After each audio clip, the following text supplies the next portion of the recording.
Next letter T letter and F letter. TF letters ని join ఎలా రాయాలి ఒకసారి చూద్దాం. అసలు లెటెస్ట్ పార్టీ ఏంటి అనేది కూడా చూద్దాం.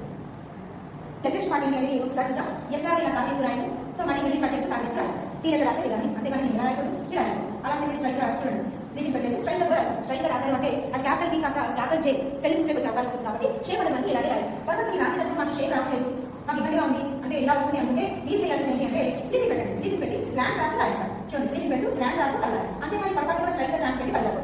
స్లాంట్ గా రాసి జే స్ట్రైట్ గా రాసి జే పెట్టండి. సో కరెక్ట్గా షేప్ రాసే విధానం ఏంటి అంటే ఇది కన్ఫ్యూజన్ ఏమి లేదండి. చిన్న ఎగ్జాంపుల్ ఈజీగా ఎలా రాయాలి చెప్తాను. ఎస్ ఉంది కదా, ఎస్ లో ఈ పార్టీస్ ఏంటి, పై పార్టీ కింద పార్టీస్ ఈ మధ్యలో చూసారు, ఈ మధ్యలో ఉన్నదాన్ని సాగేసి అంటే ఈ మధ్యలో ఉన్న ఈ షేప్ చూసారు, దీన్ని సాగేసి రాస్తే షేప్ మనకు వస్తుంది. లేదు మా అలాంటి రావట్లేదు, షేప్ అనేది పద్ధతిగా రావట్లేదు అంటే మీరు చేయాల్సింది స్లీపింగ్ పెట్టేసి స్లీపింగ్ పెట్టి స్లాంట్ గా రాసి ఇక్కడ ఇవ్వ పెట్టాలి. స్లీపింగ్ పెట్టి స్లాంట్ గా రాసి ఇవ్వ పెట్టాలి. అంతేకాని పద్ధతి కూడా స్ట్రైట్ గా పెట్టి రాయాలి. సో టీ లెటర్ షేప్ ఈ విధంగా రాయాలి. ఈ టీ లెటర్ ని జోన్ ఎలా రాయాలి ఒకసారి పైన కింద నుంచి